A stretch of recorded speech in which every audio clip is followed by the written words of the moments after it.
Well, good evening, y'all. Few minutes behind, but that's okay. What is timing? It's the fourth dimension. It's a construct. Yeah. Technically, God made just for man. So Time as we know it. before we get started, I don't know if Jesse mentioned it, but Jim McCartney called me and said that they were on their way home. I guess they're home now, but he went to the cancer doctor today, and it is indeed cancer. And there's more than one on his pancreas, but the doctor said that it is extremely slow growing. And Patsy, being Patsy, just flat out said, "How long's he got left?" And the doctor said, "He should have at least a decade." And so the doctor's like, I'm not going to push for surgery right now because that's not it's not pressing. And he said they're going to refer Jim to a doctor who he says is just as good as anybody at MD Anderson that's in Little Rock.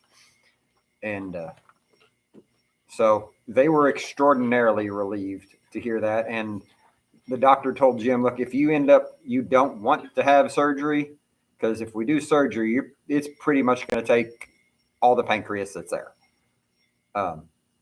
He said there's some shots that he can take that would help with some. I wasn't in the meeting. I just heard it secondhand now. So now you guys hear it third hand, so you probably understand it even less than me. But knowing for sure that it was cancer, everything else after that seemed to be best case scenario. So that's great news as far as that part goes. Okay, we are in Matthew, Mark, Luke, and John tonight. Jesus was in the garden. Judas came and betrayed him with a kiss.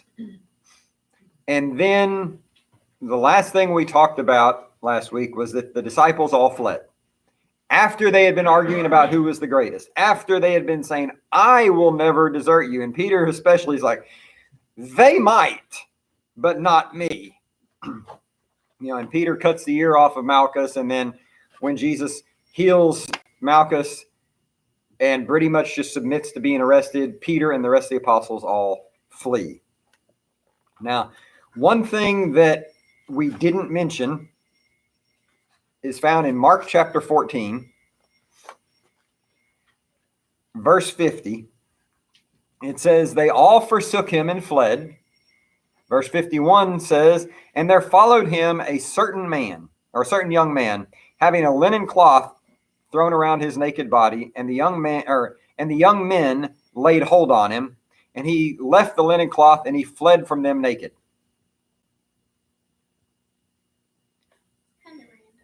Yeah, it's extremely random. Mark just says, there was a certain young man that followed. And they tried to grab him, and he ran off with no clothes on because they grabbed his clothes, and he just took off because he didn't want to get arrested. Well, he must have been a priest because it's specified as Okay. The only real suggestion that I've seen that would make sense is that this is Mark referring to himself in vague terms. Because we know Mark was a young man. We know in Acts that the church met at his mother's house. So it wouldn't be a surprise if they were followers of Jesus and if Mark may have been there. So if it's not Mark, I have no idea who it is.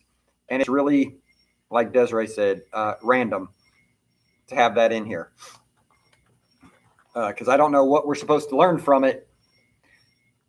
We know of one other person who did something similar in the Old Testament.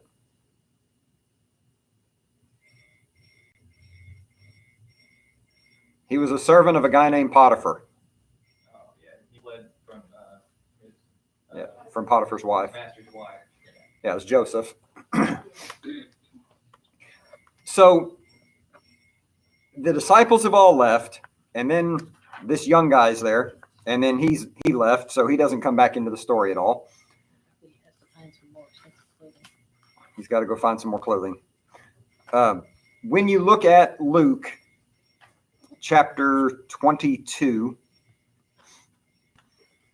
it says in verse 54, they took him, that is Jesus, they took him and they led him and they brought him to the high priest's house.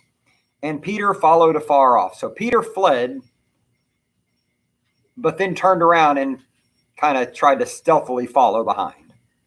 Peter fled or probably hid, maybe more likely.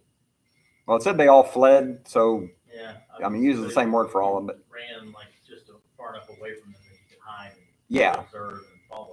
Yeah, that would be my guess. Is he didn't. It's not like he ran all the way to Bethsaida and he's like, oh no, I've changed my mind, and then tries to come back. You know, he obviously was able to see what was going on, followed at a distance there.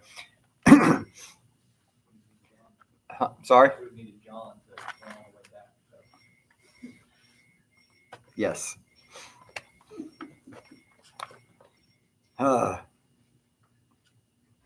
That's still one of the funniest parts. Okay, now flip over, if you would, to John chapter 18. John chapter 18 and verse 12. It says, then the band and the captain of the officers of the Jews took Jesus and they bound him. That is, they either tied him or put chains on him. It could mean either one. And they led him away to Annas first, for he was the father-in-law to Caiaphas, who was the high priest that year. Why is that an issue? Because it means the high priest is married. Sorry? It means the high priest is married. Oh, the high priest can be married. That was fine. Taking turns getting hot for Yeah, they were taking turns. Yeah, he said, this year it's Caiaphas. They were alternating years as high priest, which, yeah, it should have been a lifetime appointment. But they got in trouble with the Romans, and the Romans deposed different ones. And so Annas was the one people who were extremely zealous for the law, would have focused on Annas as the actual high priest and Caiaphas as the one who was the stand-in, because Annas was the high priest. He got deposed by Rome, and the Jews would have still viewed him as the legitimate high priest. But obviously they were taking liberties with it. Now, normally you would never say, unless you knew this was actually happening, you would never say, oh, this person was high priest this year. If you were writing today and you were wanting to write a fictional account of something happening under the Jewish system in Judea when they still had their commonwealth and everything, you wouldn't put in something like that. You would just say the high priest, because we're so far removed from it. We can look back, see what the law says it's supposed to be, but John was there. John knew the political things that were going on, and so he puts that in there. It says, now Caiaphas was the one who gave counsel to the Jews that it was expedient that one man should die for the people. We read that several weeks back.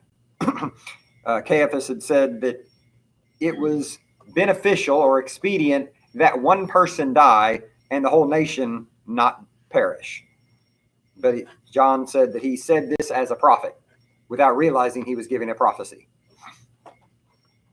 So Simon Peter followed Jesus, and so did another disciple. So who is this other disciple? Usually John refers to himself in the third. Yeah, usually John refers to himself as in the third person. Most people believe this is John. Well, this is right after, and that album was known to the high priest. Right. That disciple was known to the high priest and went in with Jesus to the palace of the high priest. If this is John, as that's what most people guess.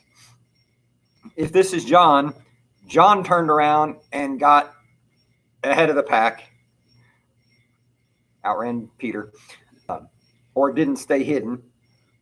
And since he knew the high priest, was able to get in there. And then with Jesus. Yeah, to come in with Jesus. Now you got to remember, it's also dark. So, and maybe John's not, maybe John's like Jesus and doesn't have the face that just sticks out in the crowd. Because if they had known, oh, this is one of Jesus's closest disciples, I don't think they would have brought him in. Well, the high priest knew him and knew who he was. I'm sure the high priest probably knew that he was a disciple of Jesus. Possibly so, but the rest of the crowd that was there to arrest Yeah, Jesus. the Romans that were leading him in there probably wouldn't get involved with it. So, yes, Charles? Down in the 17th verse, when John went, if it was John, when he got Peter, brought him in, there was a servant girl who kept the door, said, "You are not also one of the man's disciples, are you?" So they knew that John was, or whoever. Okay. And he said he was. Huh? So they knew who they were, or they were in there. I guess maybe they thought the disciples were just small fish then. They got Jesus, that's all they had to worry about. At that point, I think they probably would have felt like, well, we take this guy and we silence him, then, Okay. the rest of them will follow. How is it that John could be good enough friends with the high priest that he could get in there? Probably spent a lot of time in the temple. Okay. Jewish. So, Yeah, I'm not, I don't, Families could have known each other. yeah, I'm not, I don't know of a answer. You go, yes, this is it, book, chapter, and verse. It's just an assumption thing. I mean, he could have been someone who had knowledge of the law before his discipleship. Yeah. Jesus, and maybe like if you're a high priest of a religion and you know you have a zealous follower or zealous followers, you're probably gonna keep them in mind, like they did with Saul. I mean, they knew he was overzealous and they knew that he would do anything they asked him to do. John was a fisherman from Galilee. In Acts, they looked at Peter and John and realized they were unschooled or unlettered hicks, I guess would be another way of saying it. But John also was a follower of John the Baptist, and John the Baptist wasn't preaching up in Galilee. Where was John the Baptist preaching? He was preaching in the wilderness of Judea, near the Jordan River.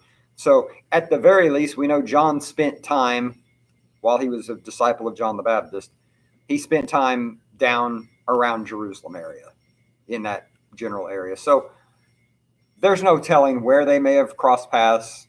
And we could also be chasing a rabbit that's not really there, because this may not be John. It could be somebody else. It's all speculation. Yeah. Who was the one that came together? That was at Hebrew. Joseph of Arimathea.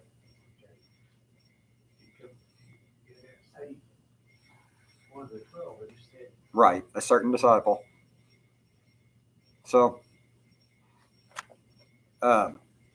anyway, it's interesting to try to think about those things, because they're real people in real situations that had real interactions with people. They're not just characters that somebody's thrown together to try to make story points, if that makes sense. So he went in, John, or whoever this disciple is, went into the palace of the high priest, but Peter stood at the door outside. Then that other disciple went in, then the other disciple who knew the high priest spoke to the one who kept the door and then brought in Peter. That would really make it seem like it's John, or one of the 12 that may have hurried in. And then the damsel that kept the door said to Peter, "Are you not also one of the man's disciples?" So it's the same one that the disciple, or John, got to open the door for him and let him in. Says, "Aren't you one of his disciples too? Like this guy that just had me open the door for you?" And even though this other disciple, nothing bad is happening to him, Peter feels like he has to deny. And he says, no, I'm not. And the servants and officers stood there who had made a fire of coals, for it was cold. They warmed themselves. Peter stood with them and warmed himself. Now, the servants and officers, maybe the same people that came and arrested Jesus. And if Peter is worried that they might do something to him, he is definitely going to keep his mouth shut or deny at this point, because these guys may have weapons and they have the authority to arrest people. Peter also assaulted someone. Yeah, that's true. So I mean, even though it's, oh, you're healed, no harm done, it had to hurt. I mean, like that while it's healed, I mean, that was still probably painful, and he did oppose Rome right there. There was somebody posted something on Facebook many years ago, back when I was actually on Facebook, and said, Jesus had followers who were so good with the sword, they could just cut somebody's ear off without harming anything else. And I don't remember who it was said, you can't really swing a sword and just get the ear and not get anything else unless you missed what you were aiming at. Or maybe Malchus was bent over and Peter's like, oh, like that. That's about the only way you can get to the ear without hitting shoulder or anything else. And he says, so really it seems like Peter probably missed. He probably didn't get the whole ear. Yeah. He probably just Maybe got part of it. Yeah, But can you imagine if they recognize him as the guy who tried to assault somebody? So, And what's the punishment for assaulting a Roman officer? yeah. Personnel. So it's, from a human standpoint, it's not surprising that Peter is denying. We would like to sit in judgment on him and go, I wouldn't have done that. But if you think you're about to die, I think it was just my thought for myself anyway. If I was that afraid, I probably wouldn't have been that close to other people. You know what I mean? Like if my fear was motivating me to deny him that much, I feel like I would have just probably run away completely. but how many examples do we have of Peter in the Gospels thinking before he acts? So, Talking about Peter and John, they were the ones that ran to the tomb. right. So they're connected. Yeah. It must have been pretty close. And like when the Samaritans hear the gospel, two people get sent up there to kind of see what's going on in Samaria, and it's Peter and John. In Acts chapter 4, the two that get arrested and then talk to the Sanhedrin are Peter and John. So yeah, they're connected a lot in the scriptures. So we've seen Peter deny the first time. And then in Matthew, Mark, and Luke, all the denials are put together. John separates them out and kind of tells us what's going on in the trial as well. So Peter's warming himself by the fire. It says, the high priest then asked Jesus about his disciples and about his doctrine. I hadn't really noticed before that it says that he asked Jesus about his disciples. Tell us who your followers are.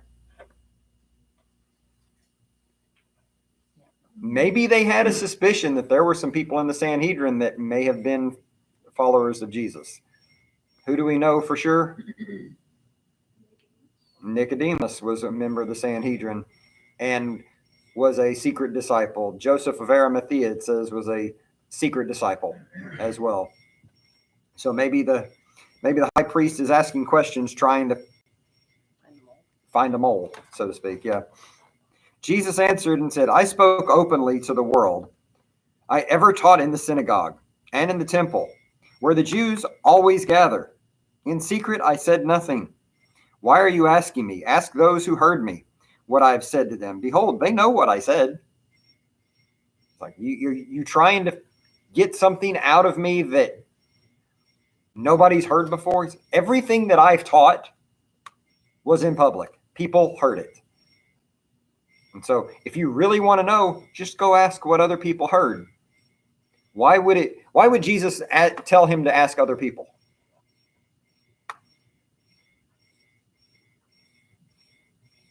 How many times have you been told you said something?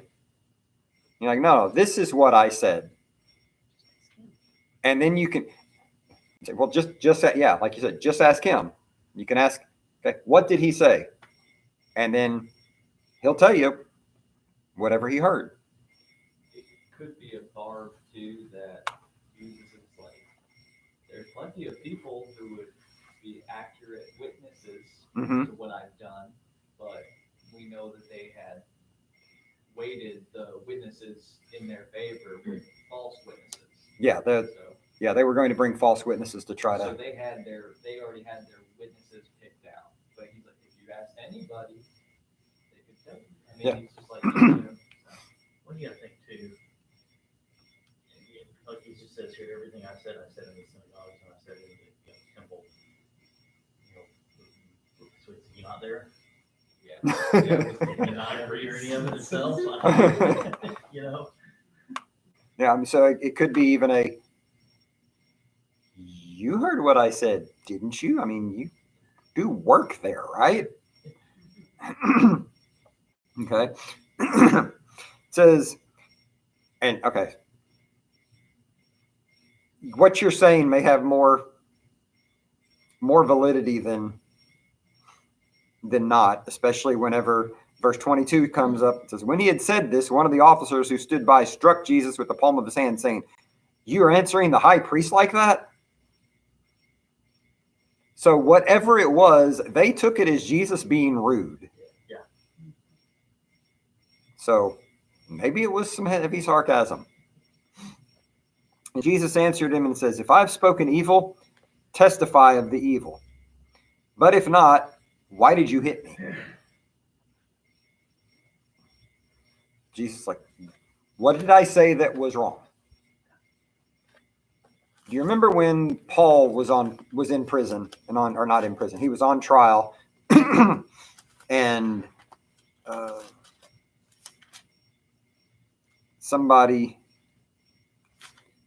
high priest said something, and Paul answered, and they smacked him, and Paul called him a whited wall, or a whited wall. And they said, how dare you speak to the high priest that way? And Paul's response was, depending on your translation, either I didn't realize that was the high priest, or I don't recognize him as the high priest. Two vastly different answers there. The wording, everything I've ever read, the wording always seems to state like he didn't know that was the high priest, but I mean. There are some who believe the word should be translated, I don't recognize him as the high priest. Yeah, because when you think about it from that perspective, like, would the high priest not probably stand out amongst the rest of them in some shape or fashion? Yeah. I mean, with the way his garments, the way he dressed, And you know. and that's why some people will bring in the Paul's thorn in the flesh may have been his eyesight. I'd have been sarcastic when you said, oh, I didn't know that was a high priest. Yeah, Paul may have had sarcasm too. Yes, Charles? Back to, what you say. I mean, there's been times in my life when I was asked a question like, what do you say? And I say, well, ask so-and-so. It is there. You know, it's not what I'm going, you know, if I was going to lie, that'd be the time I'd want to lie. Right. Yeah, that's more points in favor of Jesus's innocence, because he's saying, ask other people, they'll tell you, because they're not going to lie about what Jesus said if they're honest people. But Jesus would have had the opportunity to make up whatever he wanted to make up at that point if he was going to lie about it. high priest at the time that Peter was under trial too? Is it the same Caiaphas or? I mean, when Paul was on trial? Paul? I don't remember. That's okay. I'd have to go look. I was just curious, because I mean, if it's the same, I mean, It may have been the same kind of setup where they had alternating high priests. And unless if it's Paul, I mean, who is, you know, a Pharisee, I mean, you'd think you would recognize the high priest. if I remember correctly, the high priest was usually more aligned with the Sadducees than the Pharisees during that time. So, I mean, I would think that you would recognize your opposite political faction, I think. Ananias? Uh, Okay. Here's the question. How many would recognize a senator from Oklahoma? He walked in this room right now. That's He's a- As long as he had a name tag with his name on it, I might. But I would not recognize him by sight. I mean, they didn't have pictures. Right. That's true. No, but Paul coming out of that system, you know, being taught with the Pharisees, I mean, it's kind of hard to imagine he wouldn't have seen the high priest. And as far as, But how multiple far from times. him? Huh? How far from him? well, I'm also thinking it's high priest, it's, how many high priests were there? There were supposed to be just, Supposed to be just the one. so, I mean, it's not even like it's a, I mean, not like, This year? I mean. Yeah. Yeah, so I mean, it's not like there's multiple high priests running around at the time. It's, I guess that'd be more like if you were needing to find the leader of your opposing political faction. So like in our case, like, you know, the leader of like, the Democrat, the leader of the Republicans, you know, and like, could you recognize them if they were there? And I couldn't, but if, someone who watched the news and kept up with it probably could. And if they were having still the alternating high priests, Paul might have been sarcastically referencing that, if that was still the case. Oh, I didn't realize you were the high priest this year. My bad. So I don't.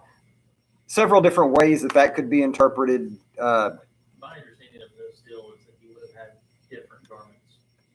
Well, the high priest should have had different He garments. would have Yeah. had garments that specifically pointed him out. This is that thing. Look at what he's wearing. That's the high priest. Yeah. And then of course, I mean, it's not the same as everybody wears a suit. You know, Right. in Congress or the Senate today. so back in John, chapter 18, Jesus says, "If I've spoken evil, bear witness of me or testify against me. But if not, why did you smack me?" So Annas had him sent bound to Caiaphas, the high priest. And Peter stood and warmed himself. And they said, therefore, to him, "Aren't you one of his disciples?" And he denied it and said, "I am not." One of the servants of the high priest, being the relative of the one whose ear Peter cut off, said, "Didn't I see you in the garden with him?" It's like, my cousin Malky got his ear cut off by somebody who looks a lot like you. Do you have a twin brother? It's like, "Didn't I see you in the garden with him?" And then Peter denied again, and immediately the cock crew. This sword looked a lot like that one, and it even had blood on it, just like that. You just- If that was his cousin, he probably didn't say it nicely. No, it probably was not a kind conversation there. I'm pretty sure your buddy healed it on upside down. So let's look over at Luke 22. Luke gives us a little bit more of some of the conversation. But it seems like these things were very close together.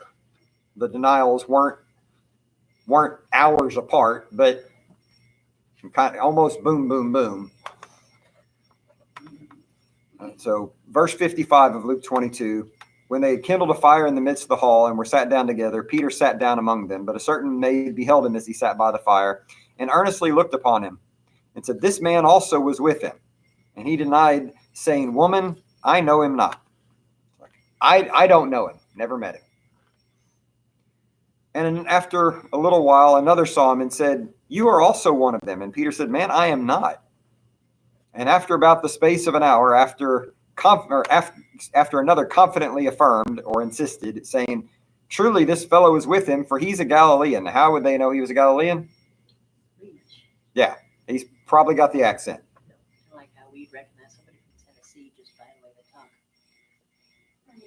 Or New York. Or like when you go to New York with a bunch of Arkansans and you don't sound like them, they'll ask if you're a doctor. There was somebody from somewhere up north that told some other people, you twuck funny. You are against sound Like- like Southern. Twuck? TWUK? But yeah, somewhere up there.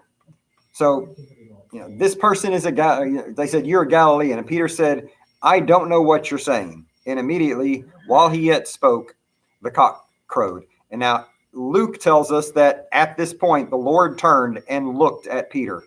And Peter remembered the word of the Lord, how he had said to him, before the cock crows, you will deny me thrice. And Peter went out and wept bitterly. So Peter denies, and Jesus, knowing what's going on, Jesus in the midst of being on trial, turns and looks at Peter. And they had to have made eye contact, and it just devastated Peter. Now, Matthew adds in Matthew 26, verse 74, verse 73, it says, after a while they came to him, the ones who stood by, and said to Peter, surely you are also one of them, for your speech betrays you. And he began to curse and to swear, saying, I don't know the man. And immediately the cock crowed. He wanted to make sure that people didn't think he was a follower of Jesus, and so he started using words and phrases that, He began to invoke a curse on himself. yeah. He started using words and phrases that made it a lot more serious than, no, I wasn't. If somebody says, I did this or I didn't do this, that's one level. But then if they say, well, I promise I didn't do this, they're trying to elevate it. They say, I swear, maybe a little bit higher, I swear before God, may God strike me dead. May my family be cursed forever and ever if I'm lying. Well, Peter is cursing and swearing. He is taking oaths and invoking curses upon himself. What did Christian swearing like? Yeah, cursing and swearing, if we read through it today, like cursing and swearing is like, ooh, he used some colorful language. Like, his blood be on our hands and our children. Exactly. And so that's not something you take lightly, because you really want to try to invoke God's curses upon you? No, not really. No. So Peter denies the 3 times, and then he goes out and he weeps bitterly. There are several trials of Jesus. I think we should start covering them again in 2 weeks. Next week is Singing with Branch here. That's right. So Singing with Branch at 7 here. Do we have any comments or questions? Anything else that we want to bring up? Because we chased a lot of little rabbits. I can't imagine how difficult it must have felt for Peter, just because, we know that when we mess up, we know that Jesus knows. And we know that Jesus knew we would mess up before we even did. But there's a little bit of a difference in objectively knowing that and having Jesus look right at you after you have, and you know he knew and he predicted it and you told him that you wouldn't, even though he told you you would. Yeah, and he didn't say anything either. It was just like, No, okay. he didn't have to. No.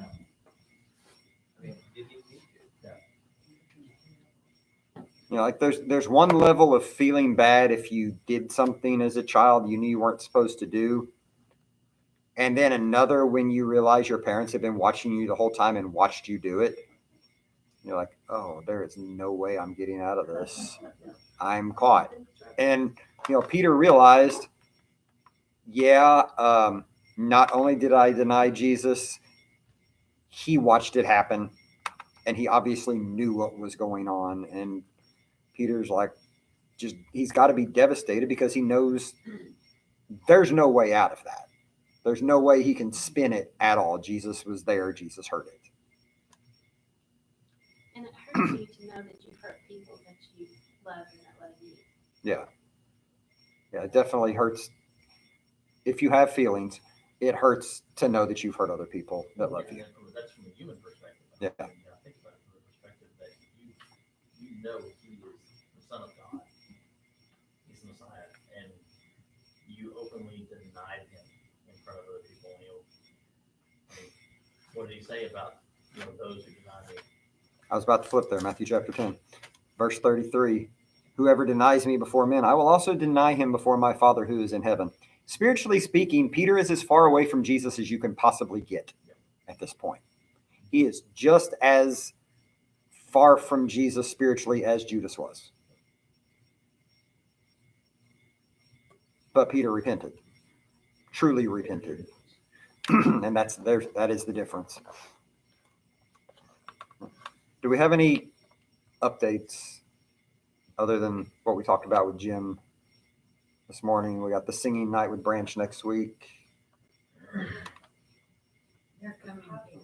Yeah, they're coming here. And Pie Party is the last Monday of this month. So game night is a week from Friday because we figured people might have plans for the 4th of July. Maybe a few. If there's nothing else, let's bow. Our Father in heaven, we thank you for this day. Thank you for the blessings you've given to us. Thank you for your word and making it available for us so that we can read it, study it, try to learn from it, learn how to be better followers of you and to know what you require of us. Lord, we ask that you would be with Jim and Patsy. Thank you for the best case scenario report from the cancer doctor. Ask that you would forgive us of our sins. It's through your Son's name I pray. Amen. Happy Tuesday, happy